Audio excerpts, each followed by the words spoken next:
Nah, ini ada pertanyaan dari super senior ya, Dok ya, dari Dokter Dedi Irawan. Bagaimana kiat sukses menjadi klinisi dan akademisi secara bersamaan? Gimana, Dok? Ini sendiko dawuh dulu sama senior. Halo Mas Dedi. Ya, gimana ya? Jadi ya intinya yaitu sih Mas, kalau Dokter Dedi, jadi kalau menurut saya harus manajemen waktu ya. Jadi ya dua-duanya insya Allah bisa jalan bersamaan. Apalagi kayak Dokter Dedi ini bisa banget lah jadi klinisi dan akademisi secara bersamaan, insya Allah. Jadi ya manajemen waktu. Jawaban dari saya. Oke, kuncinya di manajemen waktu ya, Dok ya. Iya. Sudah menjawab, Dokter Dedi. Mau bersuara, Dok, mungkin menyapa junior-junior di sini. Oke, mana Dokter Dedi? Oke, sepertinya mungkin terputus ya, Dok ya. Langsung kita lanjut saja ke pertanyaan yang berikutnya. Sebentar, Dokter. Ini ada. Assalamualaikum, Dok. Saya Rahma Sabila, angkatan 2013. Saya ingin bertanya, apakah dokter mendapat kendala bahasa selama pendidikan di Jepang dan bagaimana sih, Dok, cara mengatasinya? Oke, language barrier itu pasti ada ya. Apalagi kalau misalnya rata-rata orang Jepang memang mereka tuh ngerti sebenarnya bahasa Inggris, cuman kadang untuk ngomong bahasa Inggris itu malu gitu karena takut salah. Mereka kan budaya malu dan budaya takut salahnya sangat tinggi ya. Jadi mereka nggak suka asal ngomong gitu biasanya. Nah itu malah menjadi kesusahan tersendiri buat foreigner karena wah kita nggak bisa bahasa Jepang nih, nggak apa-apa, coba aja ngomong bahasa Inggris gitu. Jadi memang awal-awal saya memang belajar gitu. Kebetulan dari universitas itu disediakan belajar bahasa gitu. Jadi saya memang belajar minimal tahu tahu bumbu-bumbu dapur lah ya. Kalau misalnya mama enggak, maksudnya paling enggak untuk belanja, terus untuk berinteraksi gitu. Karena ketika kita eksperimen di sana, banyak staf-staf lab itu yang tidak bisa berbahasa Inggris gitu. Jadi mau nggak mau, saya memang harus belajar bahasa Jepang sedikit-sedikit paling nggak untuk berkomunikasi yang basic gitu ya. Kita menyampaikan tujuan kita apa itu bisa tersampaikan seperti itu. Jadi memang belajar. Emang belajar dulu bahasanya sana ya, Dok ya. Mau nggak mau ya, Dok. Ya barengan sih dok sebenarnya. Jadi pada saat di sana kemudian sekalian belajar. Jadi saya belajar bahasa Jepangnya juga baru di sana. Jadi nanti kalau misalnya yang di sini mau mau sekolah di Jepang gitu ya, mau belajar dulu ya monggo banget. Malah nanti ngebantu sekali itu. Oke, siap. Sudah menjawab ya. Terus selanjutnya, ini Najla lagi dok mau nanya. Oh tapi sudah terjawab sih tadi. Ini dia nanya bisa langsung dari spesialis atau harus magister dulu. Itu tadi depend on ya dok ya.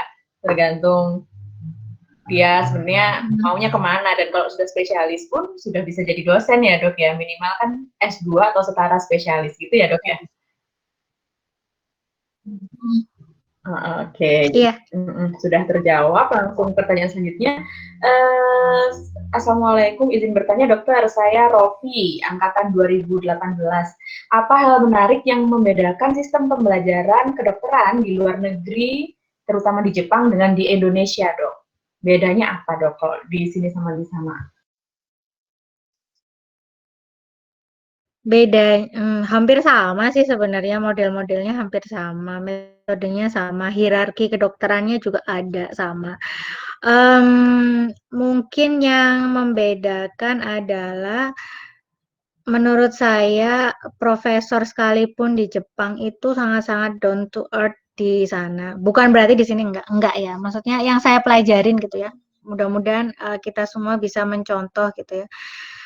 Jadi di sana itu sekelas profesor, sekelas dokter itu sangat terbuka terhadap ilmu. sangat terbuka ruang untuk diskusi. Jadi tidak mengenal misalnya, kamu masih koas, kamu masih DM, kamu masih residen gitu. Apa sih yang kamu tahu? Misalnya kayak gitu. Enggak, di sana ruang diskusinya sangat terbuka lebar sekali gitu. Terus habis itu jadi bisa siapapun bisa berdiskusi. Terus yang membedakan ya itu tadi kalau dokter umum ya itu bisa langsung S3.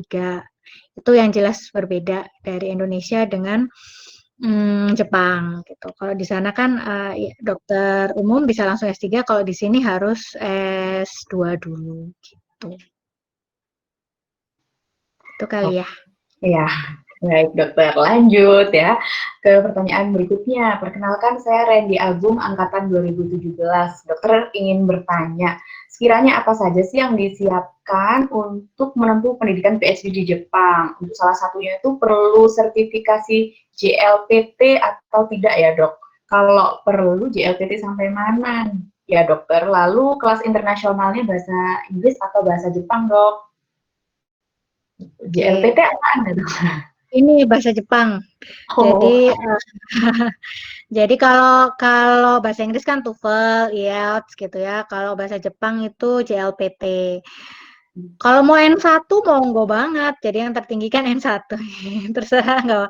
Jadi nggak. Kalau misalnya mau ngambil kelas internasional, JLPT tidak menjadi syarat utama, cuman bisa disertakan untuk apa namanya untuk menjadi syarat tambahan gitu ya. Jadi itu tapi tidak jarang yang jadi syarat wajib kalau ngambil kelasnya internasional.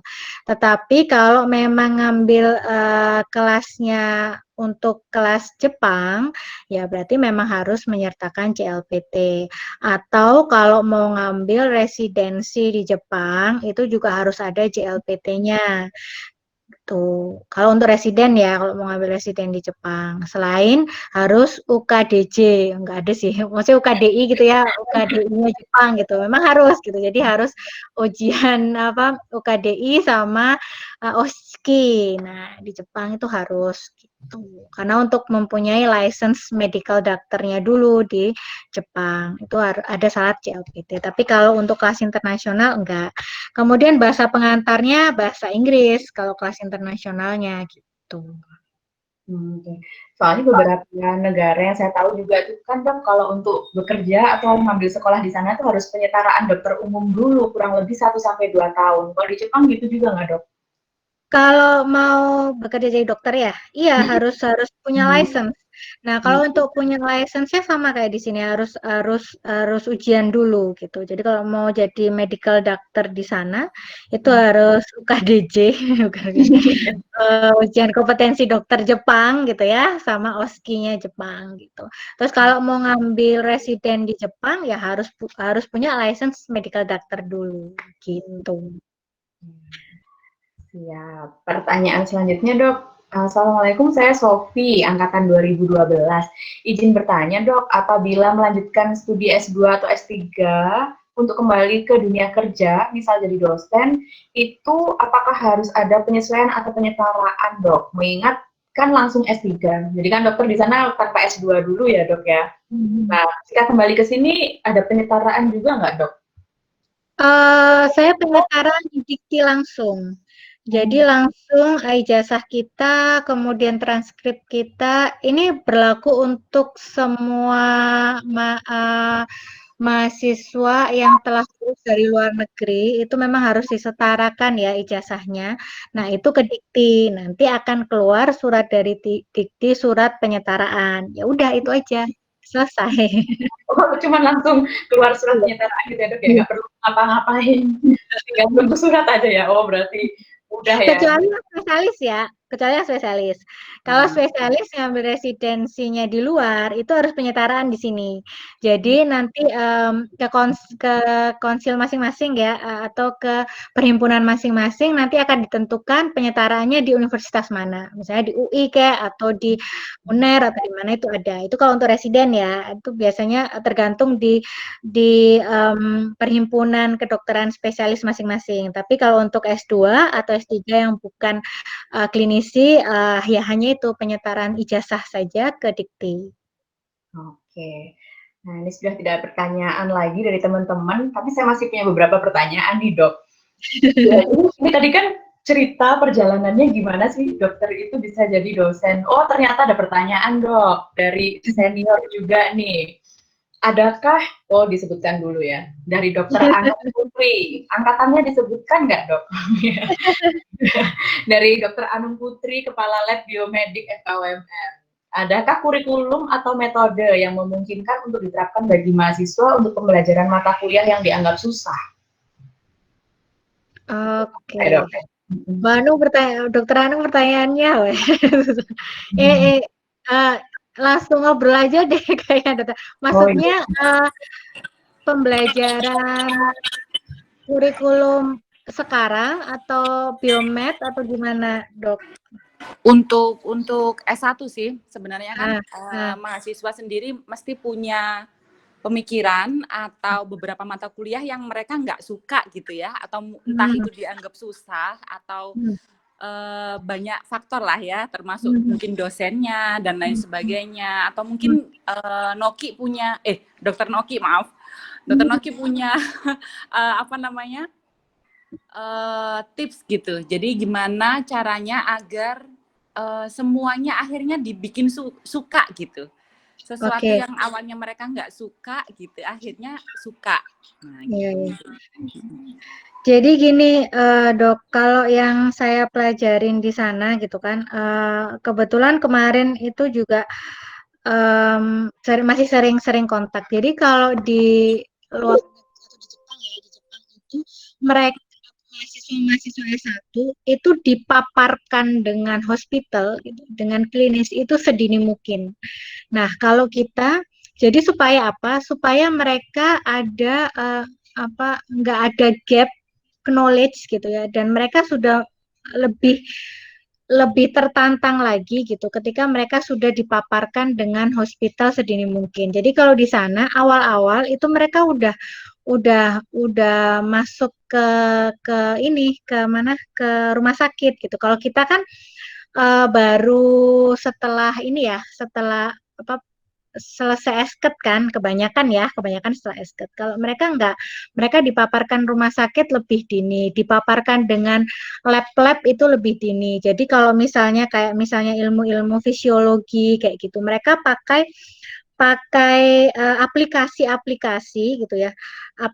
Ya itu mungkin yang kita perlu contoh atau bisa kita pelajari. Jadi mereka punya aplikasi khususnya misalnya fisiologi gitu kan. Fisiologi itu kan ilmu yang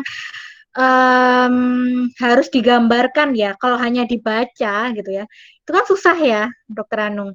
Dan ini biasanya mahasiswa-mahasiswa itu juga yang akhirnya malas untuk belajar fisiologi, patofisiologi gitu. Padahal kalau fisiologi dan patofisiologi ini nggak kuat, itu akan susah. Dan ini yang membedakan juga, yang menurut saya pelajarin ya.